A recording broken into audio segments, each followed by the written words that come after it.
Thrills, chills, and spills. At least that's what's promised right on the cover of Pickaxe Pete for the Odyssey 2. Now, I've played Pickaxe Pete before, and I don't recall experiencing at least 66% of those things, but maybe my memory is just rusty. Hey there, welcome back to GenXGrownUp. I'm John, and I am a GenXGrownUp. Thank you for taking the time to click on this video. In this week's Friday Plays, I'm going back to 1982 for Pickaxe Pete. Now, I never owned an Odyssey 2, or Videopac as it was known in other regions, but a friend at junior high had one, and when I visited his house, we played exactly 2 games. KC Munchkin and Pickaxe Pete. Now, KC Munchkin was, of course, a Pac-Man clone, and at the time, Pickaxe Pete was being compared to Donkey Kong in that it is a platformer and you can smash rolling things with a pickaxe akin to Jumpman's hammer. But for me, that's where the similarities ended. Now, I know this title is a favorite among Odyssey fans, so is my memory just fuzzy? Is Pickaxe Pete better than I remember? Well, there's one great way to find out. Doodly-leap! And there we go. This is what greets you when you launch Pickaxe Pete. And frankly, if you've played any Odyssey 2 game, you're probably used to seeing this launch screen because so many of them are written by the same guy. And all you do from this point to move forward is to hit one of the buttons on your keypad on the number 0, 1, 2, 3, up to 9. And it just picks one of the layouts of the first screen you're going to see. But as you move from screen to screen, you'll see all the different ones. So I'll just tap one of them by random. Okay, so your goal in Pickaxe Pete is frankly to just get a high score. Now, there's a general story about you're in this mine and you have this pick and you're trying to explore deeper in the mine and those sorts of things. But ultimately, there's no progression outside of how big your score can be. So this is your little guy, Pickaxe Pete, and as you can see, he's running around with a pickaxe, as he would do, as his name suggests. The irony of this game, though, is that it's just a high score game. Like, the fact that you have a pickaxe is largely just kind of like trivial. It's not really a big deal. It's not that big a part of the game because you're just trying to get a high score. In fact, using your pick is in a very inefficient way to play this game because, look, let me pop up a little scoring thing and show you, right? So you can get, look at a duck that got hit. So you can get 1 point for jumping over one of these boulders. You can get 3 points for smashing them, I think, 5 points for getting an extra pick. But the big money is in the keys and opening the rooms. So yeah, there's a pickaxe involved, and you have it at the beginning of each level, but it quickly wears out, and then it becomes all about waiting for a key. So in general, if you're going to play this game, what you need to know is boulders, all these little blue things rolling around the screen, are bad. The doors, the little boxes that are in the middle of the screen, those are not bad, but they're not great. And everything else is fine. You want to use these ladders to make your way up higher on the screen, and generally when I play it, it's just an exercise in hanging out waiting for a key. So, quick tour of the screen. Of course, you see here is Pickaxe Pete. He currently has no pickaxe. That's me. I can leap over these boulders. I'm going to talk about the way he moves in a second. The boulders are the blue things that are rolling around. Every once in a while, they'll smash into one another. And when they do, they will spawn a key, in the case of the one you just saw, that will go to the top of the screen. Or it'll spawn another pickaxe. It'll go to the bottom of the screen. And while you can go to the bottom of the screen and get the pickaxe, there's very little reason to if you're trying to get a high score. Maybe I'm missing something here, but nothing in the manual that I found that there's no quicker way to get a score than get a key for 10 points and open a door for 20. Let me talk a little bit about how he moves. So despite the fact that you have just one button, he can do lots of different moves. So depending on, see, I'm moving his arms around. Jump over the stuff. How I'm moving his arms around. And he kind of stopped coming boulders. He can kind of position himself in a certain way. So if he's positioned this way, he's going to jump diagonally, open over. If he's poised just straight up, he's going to do a direct leap like that. He can also duck, or he can do a duck slide like this to help you make your way around these boulders. Completing the screen tour after we have the motion, lower left is the current high score. So whatever the best score is up to this point, including your name. You can enter your name if you want to.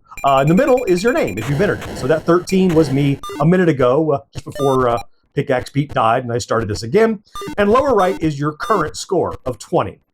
So really, see, everything I've done so far in this game has only netted me 20 points. But grabbing a key and opening a door, there's 30 more. That's the way to make your points. As for sounds, you get the sound of the boulders coming out of the doors. You get kind of a frantic beep, beep, beep when something's about to expire. Like, here's that pick. See how it's flashing? It's about to expire. That's that warning. And then you're just waiting. There's a key. So if I could grab this key. Oh, I got hit. Now, if I'm ever able to grab a key, there's one that's kind of on the other side there. I can't quite get it. But if you get that key, you're able to move on to the next level. The color of the door that you jump into is going to be the, whoa! The color of the door you jump into will be the color of the screen. Like right now, it's red. If I jump in a green door, it's going to be green. And you need to kind of avoid those little doors because, as you see, boulders spawn out of them, and one just jumped out and killed me. So I'm waiting for two boulders to collide, and as soon as they do, it'll either put a pick at the bottom or a key at the top. And as soon as that happens, hopefully it'll be on my side of the screen, and I can get into one of these doors. You'll notice when the boulders come down, they do this bouncy thing. So I try to stay away from them when they first fall. They settle down, but if they just came out of a door like this, they roll pretty smoothly, and that's why you might need to duck sometimes, but it's kind of like Jungle Hunt ducking. Like, you really got to time it just right. It's just so much easier to be at the top of the screen. All right, so a pick happened. In my experience, they alternate pick and then key, pick and then key, so I'm waiting for a boulder to hit another boulder, hopefully, and throw a key up my way. There's the key. I got it. And if I go into a blue one, boom, we got the 30 points plus the 10 for the key. Look, 45 points already. And then you're right back to roaming the screen. And as far as I can tell, it doesn't get any harder. It doesn't get any more challenging. The manual suggests it gets a little faster at first and then calms down. I haven't seen that. Things disappear so quickly that it's really tough to chase something down. You need to pretty much be where it is. Like if I catch that key, which I did, now I'm going to flash until I make it to a door. So I'm going to try to get over here. Oh, don't get hit, don't get hit. Now I can go to any door now that I'm here. So there's one. Boom, into the blue one. So progress through. Now I'm going to do a score run. Interestingly, there is a list of rankings for how well you do. When I have a good run, I find that I get around 200 points. And I'll show you the ranking list in just a second. First, though, I want to remind you of our store over at GenXGrownUp.com/merch. You can get original nerdy designs on t-shirts and pins and mugs and hats and all sorts of stuff. Plus, there's a great Odyssey shirt that I saw in our store. If you're an Odyssey fan, stop by and check it out. Not only does it help support the channel, but it gets you something cool as well.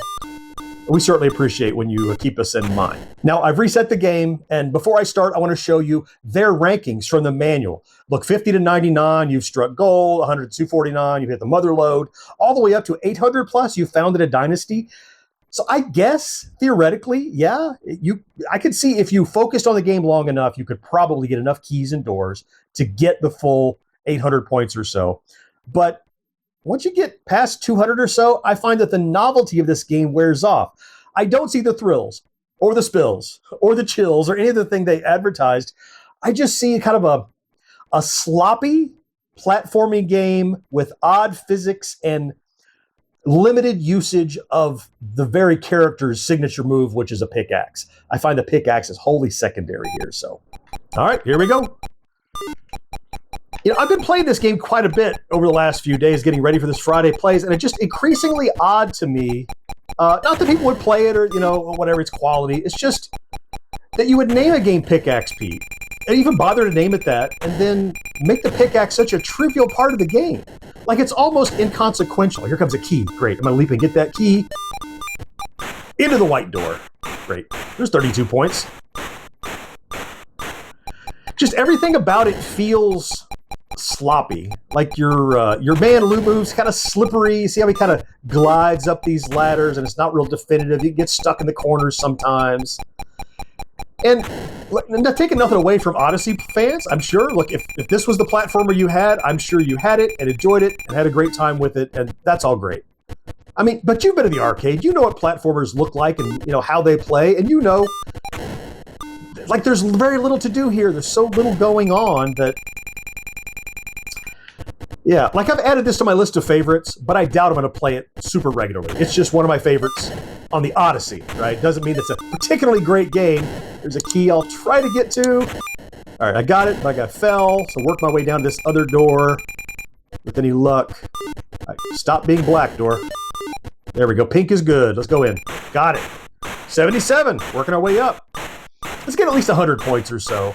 Even though, as you can see, another level, not that different. Things aren't like, the manual even says things are getting faster and more frenetic, and I don't see it. Even that thing where you touch the door like I just did and you have trouble controlling your guy, rather than fix that, it feels like a bug they didn't fix. So in the manual they go, if you touch the doors, you could go crazy. Like, yeah, fix that. Here comes another key. Yay! Leap. In I go. 119. Well, that's good. So we're already in the you've hit the mother load. I don't know if I ever made it to You're Living Rich, the 250. But we made it far enough for you to see it's kind of just the same thing over and over. And there's nothing wrong with that in particular, but there's all the little things. There's the control issues that I noted. There's the slippery physics. I do like the variety of moves he can do. I think that's clever. But here I am on level, what, the third or fourth time through, and, well, give me that key. I missed it. Third or fourth time through, and I don't feel like there's much of a reason for me to keep going. Like, what's going to get different? Oh, man, that key's up there. I'm never going to get to it. That was a good jump, by the way. I want a little credit for that.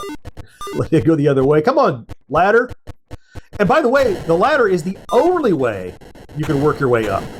You can't, like, leap up to the top at any point. All right, that's probably going to be a key. Yep, but can I get to it? No. That'll probably be another pickaxe. Oh, there's a boulder I need to jump. Oh, I missed it. So I died. And it just starts you over, and then you can put in your name. There we go. Put in GXG and spaces. And I'm done. Look, I typically get around 1 to 200 points. It's an okay game. But that's it. It's just okay. Hyperbole on a box cover is fine. But in this case, it's just...